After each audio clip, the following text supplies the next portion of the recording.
Ashamaa harka fuune akkam jirtu daawwattoota Qubee TV oduu qubeeroo kanaa kan isinitti ani leensaa hordofaadha. Pirezidaantiin Araba Emireetotaa Sheek Mohammed bin Zayed daawwannaa hojiif Itoophiyaa galan. Pirezidaantiin Araba Emireetotaa fi bulchaan Abu Dhabii Sheek Mohammed bin Zayed Al Nahyan daawwannaa hojiif Itoophiyaa seenan. Pirezidaantichi wayita buufata xiyyaaraa idil addunyaa Boolee ga'anitti muummeen ministeeraa Dr. Abiy Ahmed simannaa taasisaniif Sheek Mohammed bin Zayed kanaan dura bara 2011 akka lakkoofsa Itoophiyaatti yeroo dhaaltuu gonfoo mootii Abu Dhabii turanii fi yeroo muummeen ministeeraa Dr. Abiy Ahmed aangoo biyya bulchuu qabatan Itoophiyaa daawwachuun isaanii kan yaadatamu yoo ta'u, daawwannaan isaanii inni ammaa kun erga pirezidaantii ta'anii as isa jalqabaati. Muummeen ministeera Itoophiyaa Dr. Abiy Ahmed toora Tiwiitara isaanii irratti obboleessa koo jaallatamaa fi hiriyaa koo Sheek Mohammed bin Zayed Al Nahyan baga nagaan gara Itoophiyaa dhufte walitti dhufeenyi biyyoota lamaanii guddachaa dhufe wal kabajuuf mul'ata waloo wal misoomsuu irratti kan hundaa'edha. Misooma itti fufiinsa qabuuf tumsa keenya itti fufnaa jechuun ibsan. Koongireensiin Atileetiksii Addunyaa Atileet Daraartuu Tulluuf badhaasaa fi beekamtii kenne. Koongireensiin Atileetiksii Addunyaa Komishinara Gargaartuu Daraartuu Tulluuf gumaacha atileetiksii ispoortii addunyaaf taasisteef badhaasaa fi beekamtii kennuu Federeeshiniin Atileetiksii Itoophiyaa beeksise.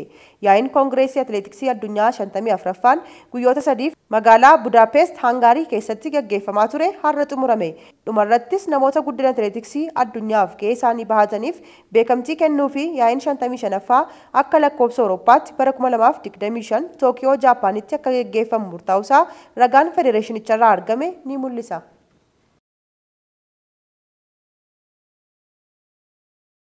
Tigraayitti gargaarsi midhaan nyaataa addaan cituun wal qabatee namoonni 1,400 beelaan du'uu isaanii aangaa'onni naannichaa himan. Sableelamuu waan itti dabaltu qabdi. Kaaba Itoophiyaa Tigraayitti gargaarsi nyaataa sababatame jedhameef erga addaan citee booda yoo xiqqaate namoonni 1,400 beelaan du'uu aangaa'onni naannichaa beeksisan. Dhaabbata biyyoota gamtoomaniitti sagantaan nyaataa addunyaa fi dhaabbanni gargaarsa Ameerikaa USAID ji'a caamsaa keessa gargaarsa nyaataa Tigraayiif kennan akka addaan kutan beeksisan. Qorannoo aangaa'onni naannichaa geggeessan akka agarsiisutti namoonni 500tti siqan hanna gargaarsa kanaa keessatti hirmaachuu bulchiinsa yeroo naannoo Tigraayitti hoogganaa sodaa balaa kan ta'an obbo Gabreehoot Gabre Egzaabeer BBC'tti himan. Tigraay bara 2022 walitti bu'insaan kan miidhamte yoo ta'u beelli naannichatti uumamee ture. Waldhabdeen kun bara darbe kan xumurame mootummaa Itoophiyaa fi addi bilisa baasaa uummata Tigraay waliigaltee gamtaan Afrikaan durfamu mallatteessan hordofee ture. Waldhabdee kana keessatti loltoonni Eertiraa gama waraana Itoophiyaa goranii lolaa turani. Sagantaa nyaataa addunyaa fi USAID lammiilee Tigraay gara miliyoona 6 gargaaruuf hojjechaa turan. Haa ta'u malee gara ji'a 3 dura gargaarsi isaan kennan gara gabaa keessatti akka gara dabarfamu erga hubatanii booda gargaarsa nyaataa yeroof addaan kutuu labsan. Dubbii himaan sagantaa nyaataa addunyaa torban kana akka himanitti salphaatti gochaa yakkaa kana akka waan hin argineetti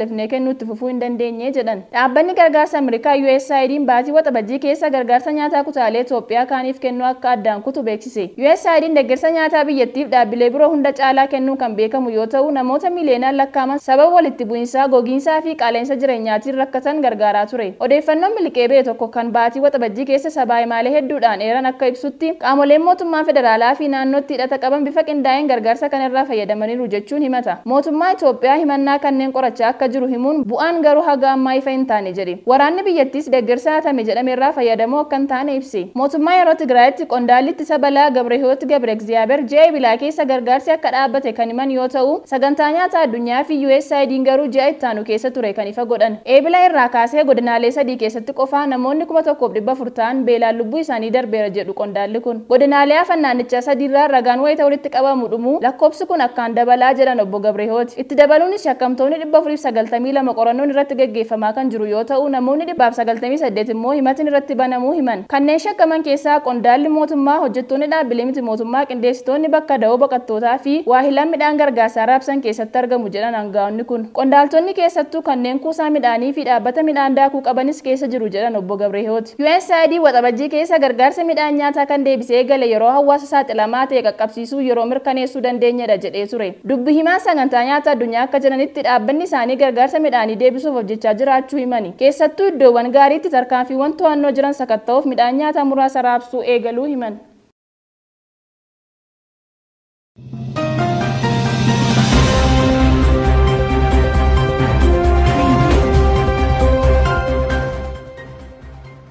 Kan daawwachaa jirtan oduu qubeeti. Amma immoo oduu maddeen arganneen isinitti hima. Dargaggeessi Keeniyaa sababa qaala'insa jireenyaan wal qabatee abiddaan of gube. Addisuu Muluu waan qindeesse qaba.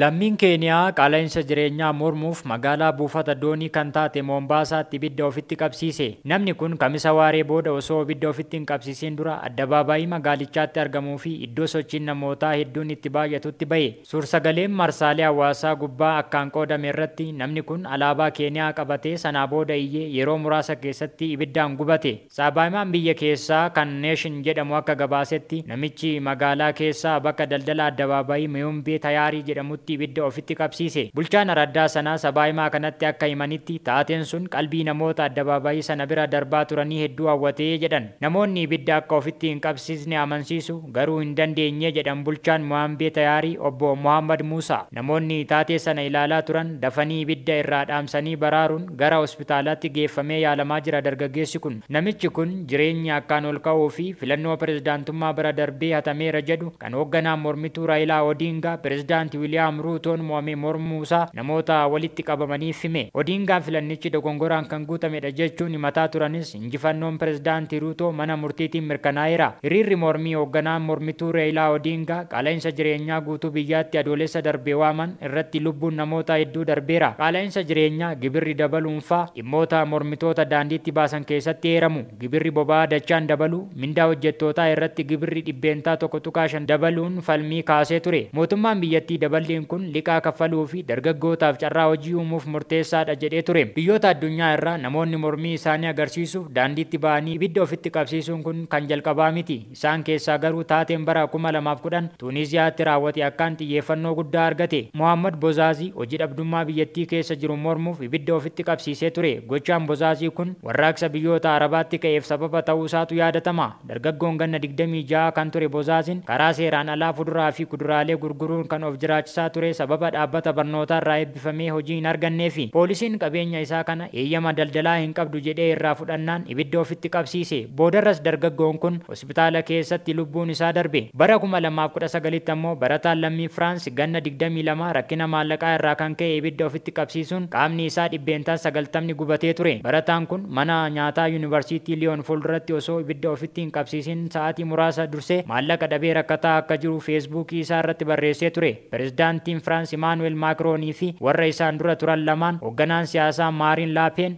akkasumas gamtaan Awurooppaa na ajjeesan jechuunis himatee ture jedha gabaasni kun BBC wabeeffanne.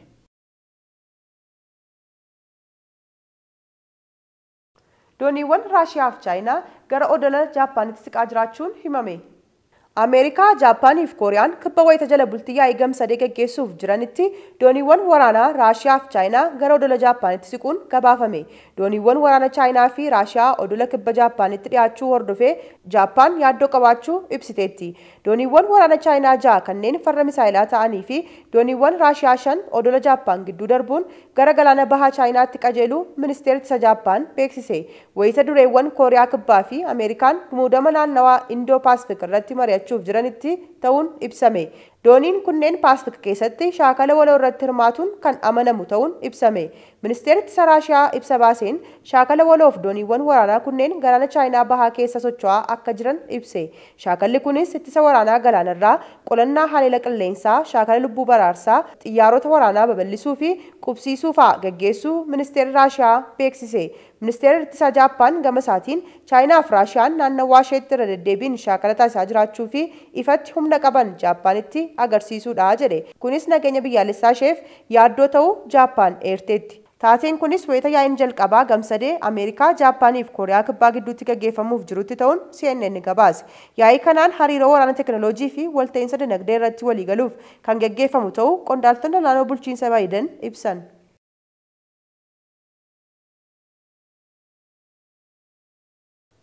Oduu ispoortiitiin kilabni kubbaa miilaa Saawudii Al-Hilaal goolii eegaa lammii Morookoo Yaasiin Bohoon mallatteessifate. Kilabni Al-Hilaal goolii eegaa lammii Morookoo Yaasiin Bohoonuu kilaba Siiviyaa Speen irraa waggoota 3 mallatteessisuu isaa kilabni Piiroo Liigii Saawudii beeksise. Leenca Atlaantikii goolii eegaa keenya ta'eera jechuun Al-Hilaal toora marsariitii hawaasaa isaa X yookaan Tiwutara duraanii irratti ifoomse. waliigaltichi bal'inaan ibsamuu baatus sabhimaaleen Ispeen akka gabaasanitti Siiviyaan waliigaltee kanaan doolaara miliyoona 22.8 argachuusaa gabaasan. Dargaggeessi ganna 32 Yaasin Bohonuu goolii eegaa filannoo jalqabaa Siiviyaa Ispeen kan ture yoo ta'u, kilabni isaa duraanii Siiviyaan waancaa liigii Awurooppaa 2 akka injifatuu fi biyyi isaa Morookoon waancaa addunyaa Kaataar irratti gaggeeffameen walakkaa xumuraa akka geessuuf gargaaree ture. Kan daawwachaa jirtan oduu qubeeti. Oduu waliin ana leensaa hordofaan ture. Qophiileen TV qubee kanneen biroon itti fufu. Isaan waliin turtii gaarii. Gama kootiin nagaatti.